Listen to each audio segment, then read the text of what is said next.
Dear students, good morning to all of you. और बच्चों, आज का जो हमारा टॉपिक है increasing and decreasing functions, chapter 6 of class 12th mathematics. और इससे पहले आपने देखा कि हम लोगों ने बात की थी rate of change of quantities, और उसमें एक्सरसाइज 6.1 से हमने दो क्लासेस ली और उसमें मैक्सिमम प्रॉब्लम आपको उसमें करवाई थी। अब देखिए, इंक्रीजिंग एंड डिक्रीजिंग फंक्शन को थोड़ा सा हम स्टार्ट में थ्योरेटिकल आपको समझाने की कोशिश करेंगे कि किस तरह से फंक्शन हमारा कहाँ पर इंक्रीज होता है, कब डिक्रीज होता है, किस और कब स्ट्रिक्टली इंक्रीज होगा और कब स्ट्रिक्टली डिक्रीज होगा, और उनके ग्राफ किस तरह के होंगे। तो आज के इस टॉपिक में ये सब चीज़ें डिस्कस होंगी। तो आप देखें, अगर अपने पास बुक रखी है आप लोग, तो consider the function F given by, हम यहाँ थोड़ा सा आप टेबल के ज़रिए समझाने की कोशिश करेंगे, आप समझेंगे। Consider the function F given by F X equal to X square, और where X belongs to R. तो आप देख रहे हैं कि ये हमारा कैसा है, ये पॉलिनोमियल फंक्शन है, और पॉलिनोमियल फंक्शन में भी क्वाड्रेटिक पॉलिनोमियल है। तो इसका जो ग्राफ होगा स्टूडेंट, वो कैसा होगा, पैराबोला होगा।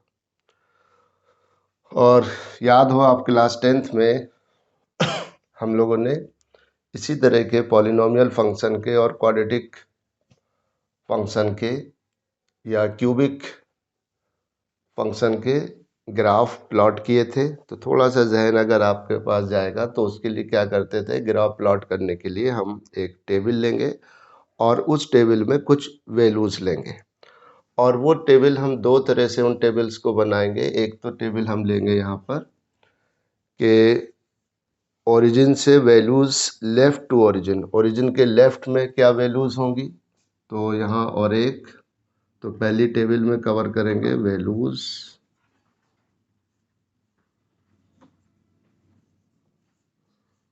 लेफ्ट टू ओरिजिन, ठीक है। और इस लेफ्ट टू ओरिजिन में स्टूडेंट यहाँ पर x की कुछ वैल्यूज आप लेंगे, तो आप देखेंगे फंक्शन की वैल्यूज बदलती जाएंगी। ये x है तो एफ एक्स क्या हो जाएगा उसको देखेंगे।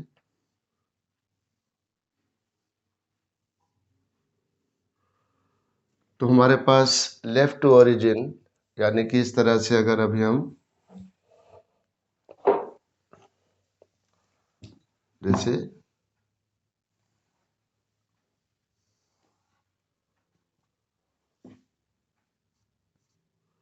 ये ओरिजिन है हमारा और ये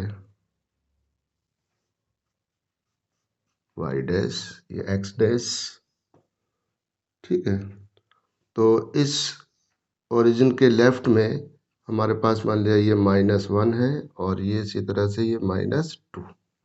इस तरफ अगर हम चलें तो ये +1 और ये 2 और फिर ये 3, इसी तरह से यहाँ पर ये -3, और यहाँ इसमें ले लिया 1 2 3 4 5, और भी हम नंबर ले सकते हैं। और लेफ्ट टू ओरिजिन में और कुछ और हम थोड़ा सा इसको छोटा कर लें, यहाँ पर -1/2 और ये -3/2। इसी तरह से यहाँ पर हो जाएगा 1/2 और ये हो जाएगा 3/2।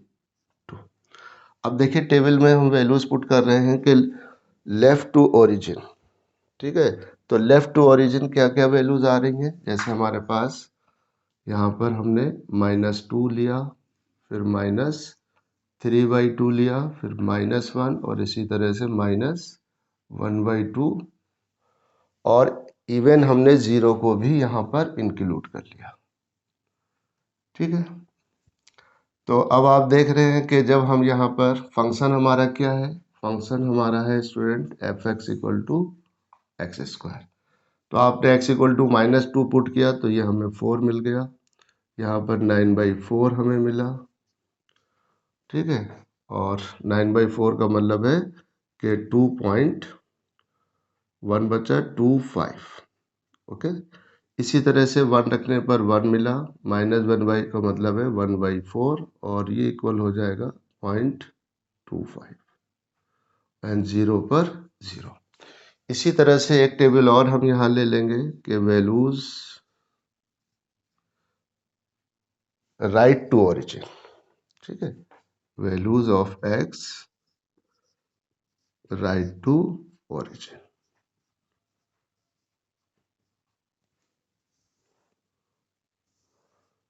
तो क्वेश्चन डायरेक्ट ना करके पहले थोड़ा सा आप कंसेप्ट समझिए इंक्रीजिंग और डिक्रीजिंग फंक्शन का, और फिर इसके बाद क्वेश्चन आप कर पाएंगे आसानी से। तो ये हमारा x हो गया। इसी तरह से तो यहाँ हम देखेंगे ओरिजिन राइट टू ओरिजिन 1/2 है, 1 है, 3/2, 2, 2.5 एंड 3, और बहुत सी इस तरह से ये वैल्यूज होंगे। इसी तरह से हमारे लेफ्ट में भी बहुत से वैल्यूज चलते रहेंगे, बट हम एक लिमिटेड वैल्यूज लेकर के इसका ग्राफ प्लॉट करेंगे। इसी तरह से आपने यहाँ पर क्या लिया पहले कि आपने जीरो के राइट में आप इसी पैटर्न पे, अगर हालांकि थोड़ा सा इस पैटर्न को हम यहाँ चेंज कर ले और अब लिख लिया है तो कोई बात नहीं। तो यहाँ से हम 0 ले रहे हैं, बेहतर तो ये होगा कि हम 0 इस जगह ले लें और फिर 1/2, फिर 1, फिर 3/2 और ये ले लें। हमने यहाँ पर क्या लेने का पर्पस था कि ये हमारे ये 0 से लेफ्ट में वैल्यू क्या होती जा रही है, डिक्रीज होती जा रही है, और यहाँ पर अगर हम 0 लेते हैं तो ये इंक्रीज होती जाएगी। तो 0 पे 0, फिर 1 पे 1 और 1/2 पर 1/4 जो कि 0.25 हो जाएगी, और 3/2 पर 9/4 हो जाएगा यानी कि 2.25 एंड 2 पर 4।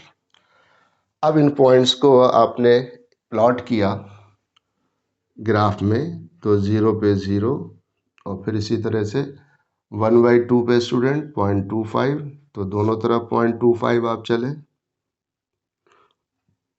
1 पर 1 और इधर भी -1 पर 1, -3/2 पर 2.25, तो 2.25 पे आपने पॉइंट प्लॉट किया, यहाँ पर भी 2.25 पर पॉइंट ले लिया, एंड 2 पर 4, तो 2 पर 4 हमारे पास इस तरह से ये, और -2 पर भी 4 आपने यहाँ ले लिया पॉइंट्स। इसी तरह से अगर हम 3 चलेंगे तो 3 पे 9 और -3 पर भी 9 आ जाएगा। बहरहाल अब आपने इन पॉइंट्स को ज्वाइन कर लिया और 0 पे 0, तो ये एक हमें पैराबोला मिला। ठीक है, इस पैराबोला को बताने ड्रॉ करने का पर्पस क्या है कि जब हम आप देख रहे हैं कि इस तरह से ग्राफ प्लॉट कर रहे हैं तो ये इंक्रीज हो रहा है फंक्शन। कैसा हो रहा है, यहाँ से अगर हम ओरिजिन से चले तो 1/2, फिर इस पे और बढ़ गए, यहाँ पर और बड़ा हो गया वैल्यू, जैसे जैसे आप इंक्रीज करते जा रहे राइट टू ओरिजिन, तो ये स्ट्रिक्टली इंक्रीज कर रहा है, ग्राफ हमारा इंक्रीज कर रहा है। इसी तरह से यहाँ पर हम जैसे वैल्यू आपकी छोटी होती जा रही हैं, 0 से -1/2 छोटा हो गया, फिर -1 और छोटा हो गया, तो अब भी हमारा ग्राफ क्या हो रहा है, वो इंक्रीज हो रहा है। राइट, तो हमें यहाँ पर यही 4 कंडीशन पता करना है कि कहाँ पर कब फंक्शन हमारा इंक्रीज होगा और कब डिक्रीज होगा, उसकी ये कंडीशंस है। और इस तरह से कंडीशंस, तो फिर दोबारा हम इस चीज़ को रिपीट करें कि अगर हम देखें ओरिजिन से स्टूडेंट राइट टू ओरिजिन क्या है, पहले हमने 1 बाई ओरिजिन यानी 0 लिया, फिर 1/2 लिया, फिर 1 लिया। तो इस तरह से जब वैल्यू ले रहे हैं और इन पॉइंट्स को ज्वाइन कर रहे हैं तो हमारा फंक्शन क्या हो रहा है, ये इंक्रीज होता जा रहा है। इसी तरह से यहाँ पर वैल्यू हम डिक्रीज कर रहे हैं, तो डिक्रीज करने पर भी हमारा फंक्शन इंक्रीज हो रहा है। लेकिन आप दूसरी तरह से सोचें कि हमारे पास -2 है, तो -2 जो है -3/2 से स्मॉलर है। अगर हम इस -2 को x1 कह दें और इसको हम कह दें तो x1 is less than x2।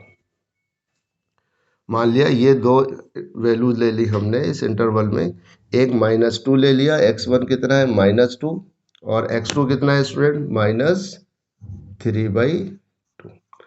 तो -2 इज लेस देन -3/2, तो fx1 क्या मिला स्टूडेंट, fx1 हमें मिला 4 और fx2 कितना मिला 9/4 यानी 2.25। ओके, तो जब x1 is less than x2 तो यहाँ क्या आ रहा है, fx1 is less then fx2। तो फंक्शन क्या होगा, फंक्शन हमारा इंक्रीज होगा या डिक्रीज होगा।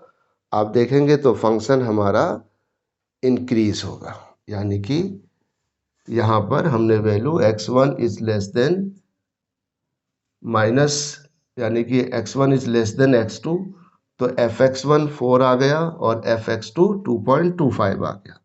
तो ये डिपेंड करेगा फंक्शन, यहाँ फंक्शन एक्स स्क्वायर है तो ये रिजल्ट मिल रहा है। अगर फंक्शन कोई दूसरे तरह का होगा तो उसी के अकॉर्डिंग fx1 और fx2 भी चेंज हो जाएंगे और फिर हमें देखना पड़ेगा कि वो, तो यहाँ आपने देखा कि x1 इज लेस देन, देखिए गौर करिएगा point, x1 is less than x2, so this implies fx1 is greater than fx2।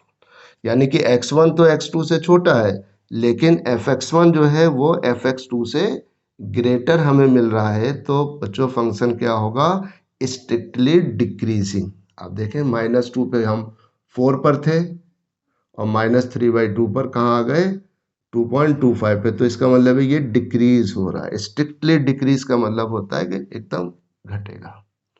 इसी तरह से आपने यहाँ गौर करिए कि x1 is less than x2, that is अगर हम x1 को 1/2 ले लें और x2 को हमने 1 ले लिया, तो fx1 क्या मिला स्टूडेंट, fx1 मिला 1/2 पे 1/4 जिसकी वैल्यू हो गई 0.25 और fx2 क्या हो गया बच्चों, ये हो गया 1। तो आपने देखा यहाँ पर कि x1 is less than x2, so this implies fx1 is less then fx2।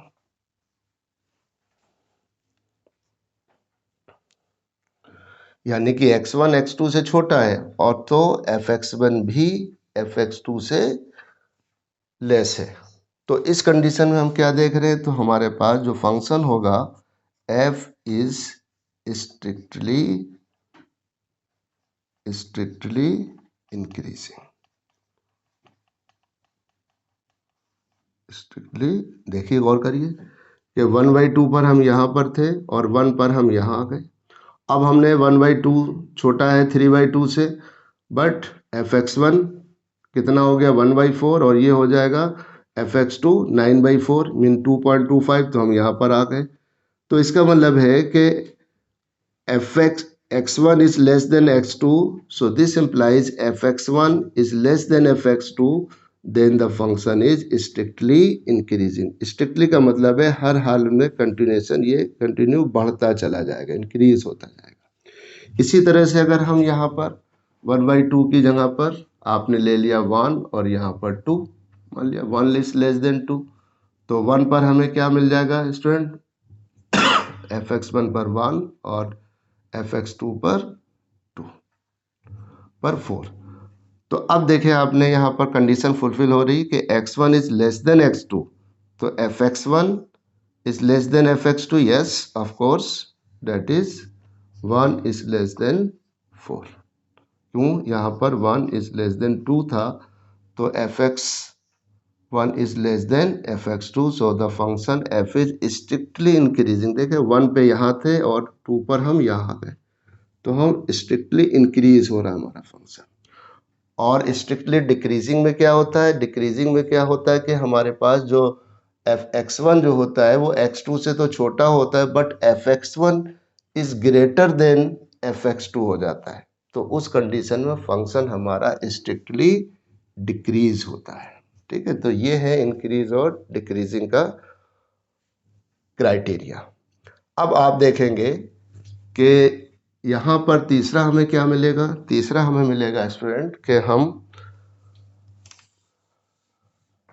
कि x1 is less than x2, that is अगर हम x1 इक्वल टू -2 ले लें और x2 कितना ले लें? 2 ले लें, तो इसका मतलब ये हुआ कि -2 is less then 2, but fx1 -2 का स्क्वायर 4 एंड fx2 ये भी हमें 2 का स्क्वायर 4। तो ये कंडीशन हमें यहाँ मिल रही है कि x1 is less than x2, so this implies fx1 equal to fx2। मतलब ये x1 जो है वो x2 से स्मॉलर है, लेकिन फंक्शन हमारे पास fx1 और fx2 दोनों ही इक्वल आ रहे हैं। तो उस कंडीशन में क्या होता है हमारे पास कि यहाँ आपने देखेंगे जो डेफिनेशन 1 में डेफिनेशन दी हुई है, तो वो कंडीशन क्या दी है कि x1 is less than equal x2, so this implies fx1 is less than and equal to fx2। तो फंक्शन हमारा इंक्रीज होगा, यानी कि जब यहाँ पर इनइक्वलिटी और इक्वलिटी दोनों आ जाए, यानी कि इक्वल भी आ जाए और लेस देन भी आ जाए, तो उस वक्त फंक्शन कैसा होगा? f is increasing.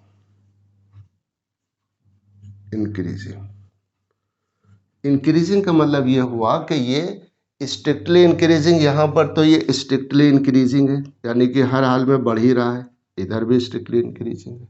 लेकिन इंक्रीजिंग का मतलब है कि जैसे कि कुछ देर फंक्शन हमारा बढ़ा, ग्राफ जैसे हम ग्राफ से आप इस चीज़ को समझेंगे इंक्रीजिंग का, कि यहाँ पर ये इंक्रीज हुआ और फिर इसके बाद आप यहाँ पर ये कांस्टेंट हो गया, फिर इंक्रीज होने लगा, फिर इस तरह से ये चल रहा है। अब ये बहुत स्ट्रिक्टली मतलब बहुत स्लो इंक्रीज हो रहा है, ठीक है, या बिल्कुल सीधा आ गया, फिर ये हो गया। तो यहाँ उसके लिए कंडीशन हमें क्या मिलती है? लेस देन और इक्वल टू। इसी तरह से स्ट्रिक्टली डिक्रीजिंग की अगर हम बात करें, तो स्ट्रिक्टली डिक्रीजिंग का मतलब ये है कि x1 is less than x2, और यहाँ पर बच्चों क्या हो जाएगा? ये हो जाएगा ग्रेटर देन और इक्वल टू। तो फिर हमारे पास f is decreasing, function is decreasing. और डिक्रीजिंग का मतलब है कि आपका ग्राफ कैसा आएगा? जैसे यहाँ ये स्ट्रिक्टली डिक्रीज हो रहा है ये, और फिर इसके बाद ये कांस्टेंट रहा, इक्वल चलता रहा, फिर डिक्रीज हो गया, इस टाइप से। तो ये कहलाता है डिक्रीजिंग फंक्शन। और स्ट्रिक्टली डिक्रीजिंग और स्ट्रिक्टली इंक्रीजिंग, अब आप इसको हम ग्राफ के जरिए समझाएंगे, और उम्मीद है ये बात क्लियर हो रही है कि हमारे पास स्ट्रिक्टली इंक्रीजिंग के लिए कंडीशन क्या है कि x1 is less than x2, so fx1 is less then fx2, so f is strictly increasing. और दूसरी तरफ कि x1 is less than x2, so this implies fx1 is greater than fx2, तो function is strictly decreasing। Okay, तो ये उल्टा है कि हमारे पास x1 जो x2 से छोटा है, but fx1 is greater than fx2, तो उस कंडीशन में F x is strictly decreasing, और यहाँ पर यह, और अगर यहीं पर हम यहाँ लगा दें इक्वल का साइन, तो फिर ये स्ट्रिक्टली ना हो करके फंक्शन इज डिक्रीजिंग हो जाएगा। और यहाँ पर भी अगर हम यहाँ इनइक्वलिटी में इक्वल का साइन लगा दें तो फिर ये हो जाएगा एफ इज इंक्रीजिंग। ठीक है, तो स्ट्रिक्टली वर्ड कब लगता है कि जब ग्रेटर देन और लेस देन लगा हुआ। अब आप इसको डेफिनेशन 1 है उसको पढ़िएगा, और फिर ये चारों ही कंडीशन अब हम एक सिस्टमेटिक वे में आपके सामने लिख देते हैं, और फिर ये आप जहन में रहेंगे ये रिजल्ट्स कि कब हमारा फंक्शन, ज़रूरी नहीं है कि आप हर फंक्शन का ग्राफ प्लॉट करके ही चेक करें, बिना प्लॉट करे हुए भी आप उसको चेक कर सकते हैं। तो हमारी डेफिनेशन 1 क्या कहती है? डेफिनेशन 1 कहती है कि let I be an open interval. ठीक है, I be an open interval contained in the domain, contained in the domain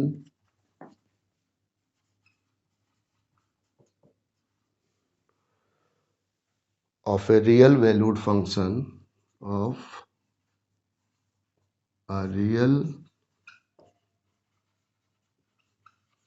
valued function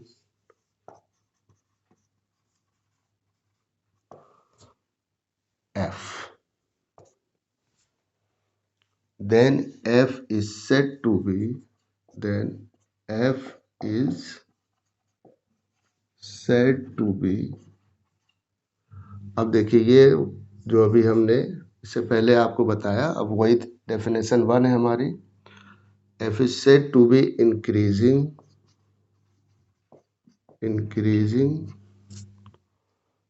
on I। ठीक है, कब? अगर हमारे पास if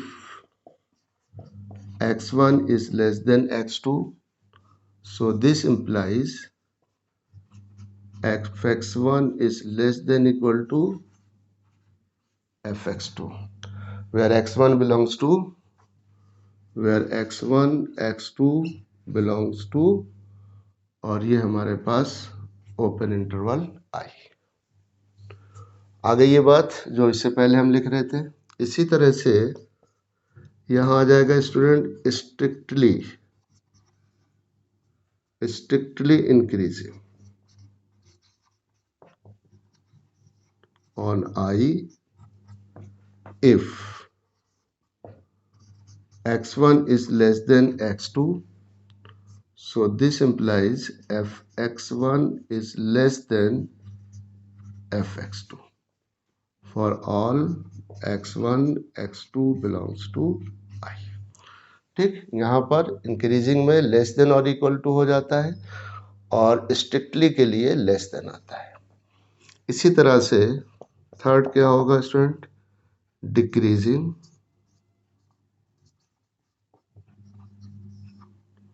on I if x1 is less than x2,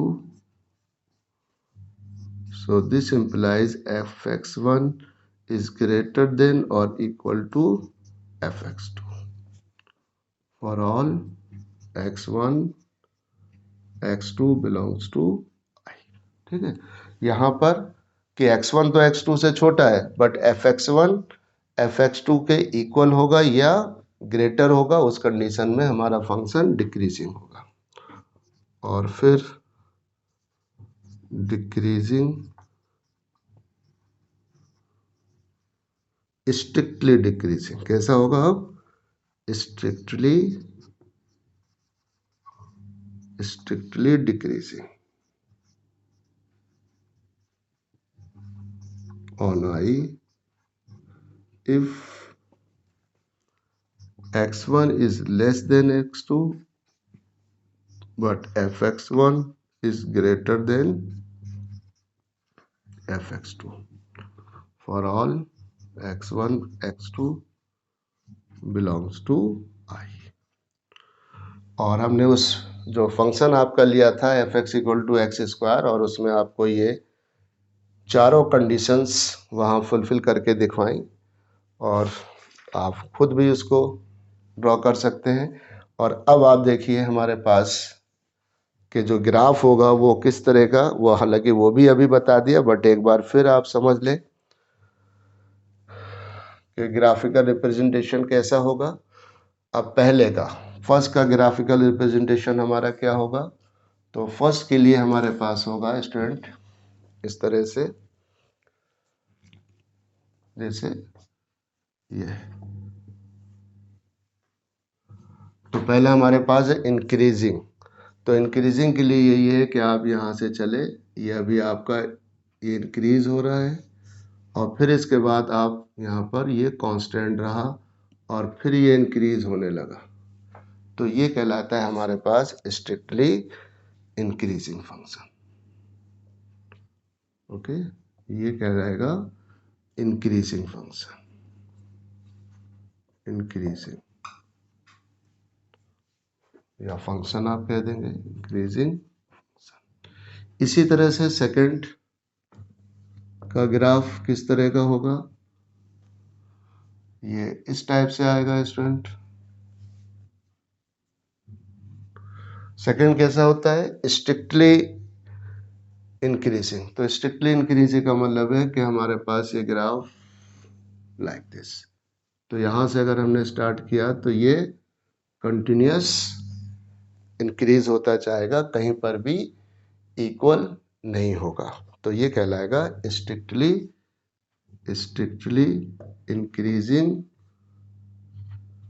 increasing function. ठीक है, और फिर इसी तरह से थर्ड क्या है, उसका ग्राफ कैसे आएगा,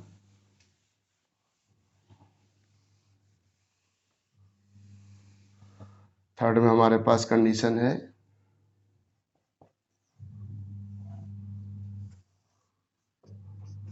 ये x है, ये y है, ये ओरिजिन। तो स्टूडेंट क्या होगा यहाँ से कि आप यहाँ से चले, डिक्रीज हो रहा है, और डिक्रीज होते होते फिर यहीं पर थोड़ा सा हम ये डिक्रीज हुआ, और फिर इसके बाद यहाँ पर ये अब डिक्रीज नहीं हो रहा है, इसके बाद फिर डिक्रीज होना शुरू हो गया। तो पहले डिक्रीज हुआ कंटिन्यूस, फिर ये इक्वल टू ऐसे रहा दोनों, x1 और x2 के लिए वैल्यू fx1 बराबर fx2 शो करता है ये स्ट्रेट लाइन, राइट। यह बहुत स्लो मतलब डिक्रीज हो रहा है, अगर हम स्ट्रेट नहीं भी लें तो ये बहुत स्लो डिक्रीज हो रहा है, मतलब equal to fx1 equal to fx2 नज़र आ रहा है, फिर इसके बाद फिर अगेन डिक्रीज, तो ये कहलाता है डिक्रीजिंग फंक्शन।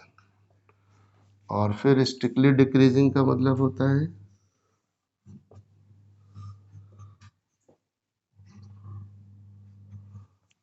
कि हमारे पास एकदम यहाँ से ये गिरता जा रहा है, तो ये कहलाएगा स्ट्रिक्टली डिक्रीजिंग फंक्शन। ओके, ये स्ट्रिक्टली डिक्रीजिंग हो गया। और फिर एक आपको वो भी मिलेगा, उसको फिर आप दोबारा थ्योरम 1 में भी पढ़ेंगे इस रिजल्ट को, कि जब हम उसको डिफरेंशिएशन के ज़रिए चेक करते हैं कि हमारे पास के फंक्शन आपको कभी मिलेगा ना तो वो स्ट्रिक्टली इंक्रीजिंग होगा और ना ही डिक्रीजिंग होगा। जैसे आप यहाँ देख रहे हैं कि ये हमारे पास है, अब ये अभी इंक्रीज हो रहा है, अब ये डिक्रीज हो रहा है, फिर इंक्रीज डिक्रीज हो रहा है, फिर इंक्रीज हो रहा है, लाइक दिस ये। तो इस तरह से, इस तरह का अगर हमें ग्राफ मिलता है तो हम क्या कहेंगे कि इस फंक्शन को कहेंगे नाइदर इंक्रीजिंग नॉर डिक्रीजिंग, यानी कि ना ये इंक्रीजिंग है और ना ही ये डिक्रीजिंग, क्योंकि अभी यहाँ तक एक टॉप तक, यहाँ तक तो ये इंक्रीज हुआ और फिर इसके बाद डिक्रीज होना शुरू हो गया, डिक्रीज यहाँ तक डिक्रीज हुआ, फिर ये इंक्रीज हुआ। तो आप देखते हैं साइन फंक्शन का ग्राफ कैसा होता है, ऐसे तो होता है कि वो किसी पर्टिकुलर इंटरवल में तो वो इंक्रीज और डिक्रीज हो सकता है। अब ये क्वेश्चन आप लेंगे, साइन फंक्शन का ग्राफ क्या होता है और कॉस फंक्शन का ग्राफ के पर्टिकुलर इंटरवल में तो वो इंक्रीज करेगा या डिक्रीज करेगा, but as a whole function का अगर हम ग्राफ की बात करें तो उन फंक्शन को दोनों ही केस में हम देखेंगे neither increasing neither nor decreasing. तो ये हो जाएगा neither increasing function nor decreasing function, decreasing function.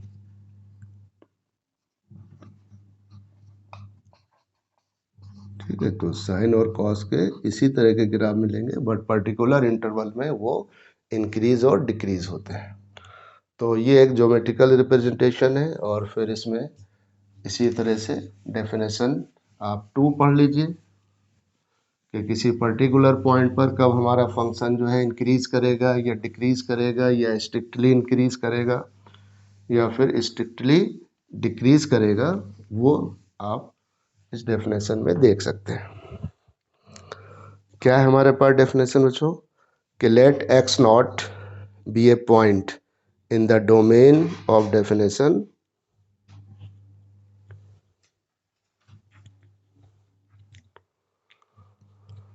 of a real valued function f, then f is said to be increasing, strictly increasing, decreasing or strictly decreasing at x naught। ठीक है, x naught क्या है, कोई particular point है।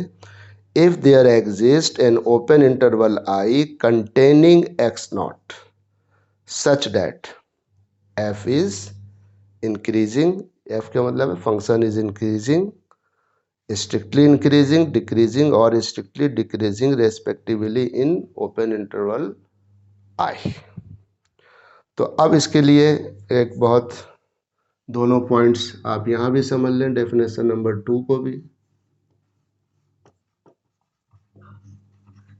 Definition 2 sink खत्म हो रही है, क्या है, a function f is said to be increasing at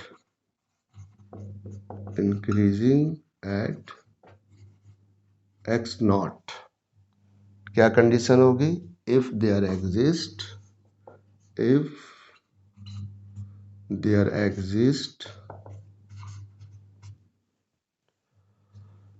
an interval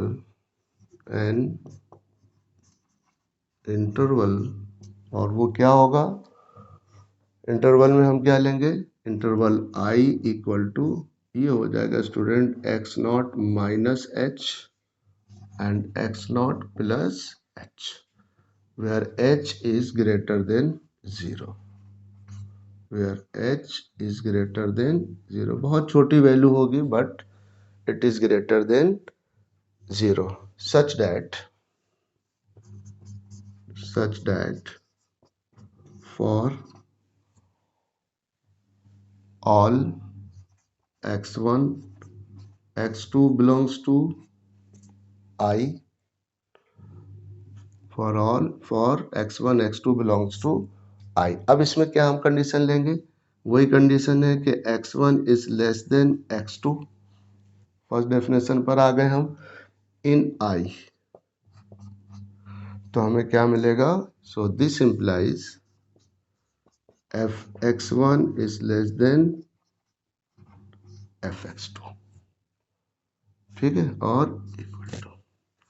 तो वो डेफिनेशन जो फर्स्ट थी, अब यहाँ पर किसी पर्टिकुलर पॉइंट की बात कर रहे हैं और वो पॉइंट कहाँ है, ओपन इंटरवल I के अंदर अगर एग्जिस्ट करता है और फिर x1 is less than x2, so f(x1) is less than equal to f(x2) होगा।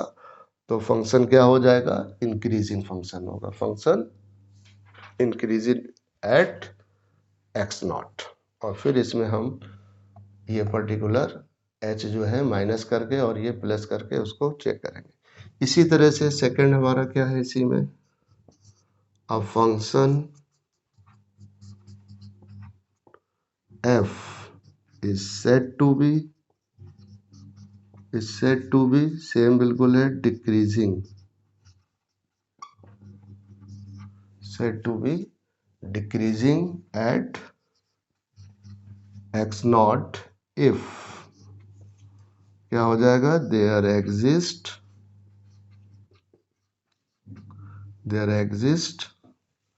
an interval I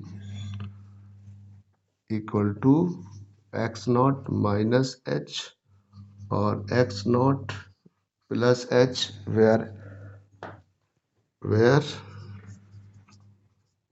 h greater than 0 such that x1 x2 belongs to I। अब देखिए ये x1 x2 क्या हो जाएंगे, जब हम एक पर्टिकुलर नंबर कोई लेंगे, एक पर्टिकुलर पॉइंट लेंगे x नॉट, तो उस पर्टिकुलर पॉइंट में जब हम h a very small number minus करेंगे तो वो हमें x1 मिल जाएगा, और फिर हम उसी में बहुत छोटा सा कोई क्वांटिटी हम ऐड करेंगे तो वो हमें x2 मिल जाएगा। तो डेफिनेटली हमारा ये क्या बन जाएगा, ये हमारा बन जाएगा बच्चों x1 और ये बन जाएगा x2। ओके, डिफरेंट, हम किसी पर्टिकुलर पॉइंट पर चेक कर रहे हैं कि फंक्शन हमारा इंक्रीज होगा या डिक्रीज होगा, तो हम यहाँ पर वेरी स्मॉल क्वांटिटी, आपने देखा है डिफ्रेंशिएशन में, ठीक है, वहाँ हम क्या करते थे, बहुत छोटी सी क्वांटिटी जो है कंटिन्यूटी में फंक्शन जब हम चेक करते थे फंक्शन कंटिन्यूस है या नहीं है, तो इसी तरह से इस क्लास इंटरवल में हमने यहाँ पर छोटा सा नंबर सब्ट्रैक्ट किया और इसमें ऐड कर दिया, और फिर तो ये x1 और ये x2 मिल गया, और अगर ये कंडीशन फुलफिल हो रही है तो फंक्शन हमारा इंक्रीजिंग होगा, और इसी तरह से ये x1 x2 हमें यहाँ से मिले, ठीक है। तो अब आप समझ रहे हैं कि ये x1 x2 कहाँ से आ रहे हैं, और वो भी बिलोंग्स टू I, डेफिनेटली उस इंटरवल में होंगे, क्योंकि जब x नॉट हमारा इंटरवल I में है तो x1 और x2 भी उस इंटरवल I में होंगे। तो अगर हमारे पास x1 is less than x2 है, so this implies fx1 is greater than equal to fx2, तो फंक्शन डिक्रीज होगा। ठीक है, तो ये डेफिनेशन 2 है। अब इसके ऊपर आप एक क्वेश्चन देखिए, एग्जाम्पल, और ये बात क्लियर हो जाएगी हमारे पास। जैसे एग्जाम्पल है, एग्जाम्पल कह रहा 7 आपकी बुक में कि show that the function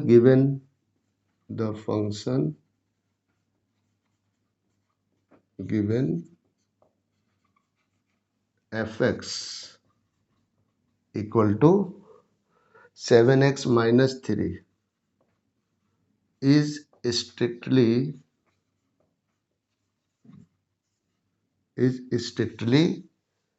increasing on R,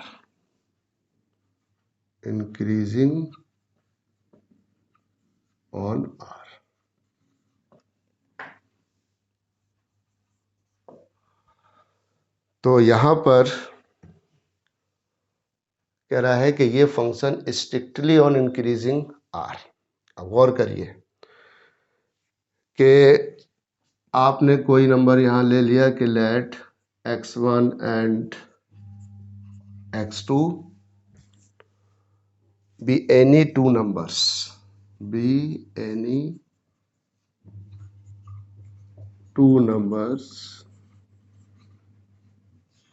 और ये कंडीशन फुलफिल करें इन R, देन अब अगर आप देखें यहाँ पर, अगर हम x1 x2 से छोटा लेते हैं तो क्या मिलेगा स्टूडेंट हमें, fx1 क्या हो जाएगा 7x1 minus 3 is less then 7x2 minus 3। होगा या नहीं होगा? और क्योंकि यहाँ पर हमने x1 की जगह पर यहाँ x1 लिख दिया और यहाँ पर x2, तो अगर ये x1 x2 से लेस है तो डेफिनेटली ये रिजल्ट भी एग्जिस्ट करेगा। और इस तरह से ये हो जाएगा fx1 is less then fx2। तो hence the function is strictly increasing. अब देखिए ये तो मैथमेटिकल लैंग्वेज है। अब अगर हम वैसे ही आपको इन जनरल बात करें तो गौर करें कि लॉज ऑफ इक्वेशन हमारी क्या कहती है कि अगर हमारे पास x1 is less than x2 है, अगर हम सेम नंबर से मल्टीप्लाई करें तो अभी भी ये कंडीशन फुलफिल होगी कि 7x1 is less then 7x2 रहेगा, या 4x1 is less then, same number से मल्टीप्लाई बोथ साइड कर रहे हैं तो ये इनइक्वालिटी का साइन चेंज नहीं होगा। अब हम सेम नंबर इधर जितना सब्ट्रैक्ट किया उतना ही हमने यहाँ सब्ट्रैक्ट किया, तो आप देख रहे हैं तो ये इनइक्वालिटी हमारी एज इट इज़ बनी रही। अब हम आपको एक काउंटर एग्जाम्पल दें, मतलब कैसे आप इस बात को जस्टिफाई करें। और x1 और x2 हमने कोई न्यूमेरिकल वैल्यू ले ली, हमने ले लिया कि let x1 equal to 3 and x2 equal to मान लिया 4। अब देखो यहाँ पर क्या लिखा, हमने लिखा 3 लेस देन 4। ठीक, मल्टीप्लाइंग बोथ साइड बाई 3, 7 से मल्टीप्लाई किया हमने, तो इधर भी 7 से किया, तो ये 7 3 ज़ा 21 और 7 4 ज़ा 21, अभी भी 21 इज लेस देन 28 है। अब आपने सेम नंबर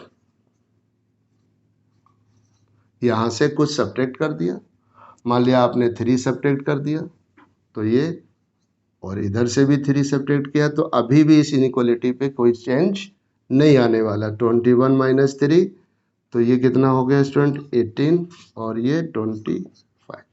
तो देखा आपने यहाँ पर कि अगर हम x1, यही तो है हमारे पास कंडीशन, x1 3 x2 4, तो x1 is less than x2, so this implies multiplying, यहाँ पर हमने सेम 7 से यहाँ मल्टीपल किया और 7 से इधर कर दिया, तो 21 और इधर 28, अभी भी इनइक्वालिटी वही रही।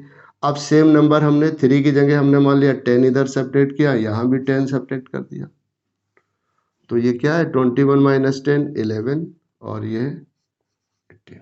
तो क्वेश्चन जरूरी नहीं कि यहाँ पर ये +3 भी हो सकता है,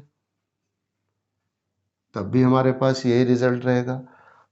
और यहाँ 3 की जगह पर अगर हम 10 कर दें तब भी हमारा, तो पॉलिनोमियल हम कुछ भी ले लें तब भी रिजल्ट यही मिलेगा कि फंक्शन इज स्ट्रिक्टली इंक्रीजिंग। समझ रहे हैं? तो जो भी हमारे पास है नंबर हम बदलना चाहें तो बदल लें, बट रिजल्ट हमारा वही रहेगा। तो इस तरह से आपने देखा कि किसी पर्टिकुलर पॉइंट पे भी हम इसको चेक कर सकते हैं। और अगर हमारे पास जो कंडीशन है x1 is less than x2 where x1 and x2 both are real number, तो फिर ये कंडीशन हमारे पास स्ट्रिक्टली इंक्रीजिंग के लिए एग्जिस्ट करेगी। तो बहरहाल, तो आज हमने आपको एक इसका इंट्रोडक्टिव पार्ट है इंक्रीजिंग और डिक्रीजिंग फंक्शन का, और इसको समझाया है। तो बाकी फिर कल थ्योरम 1 और फिर इस पर क्वेश्चन करेंगे। ठीक है, तो बहरहाल आप लोग क्लास में रहिए और अपना अच्छे से कंसेप्ट क्लियर रखिए अपना। ये नहीं खाली हम सिर्फ एक्सरसाइज के क्वेश्चन कर लें, बल्कि हमें इसका बेसिक कंसेप्ट मालूम होना चाहिए। ठीक है बच्चों, ओके, थैंक यू।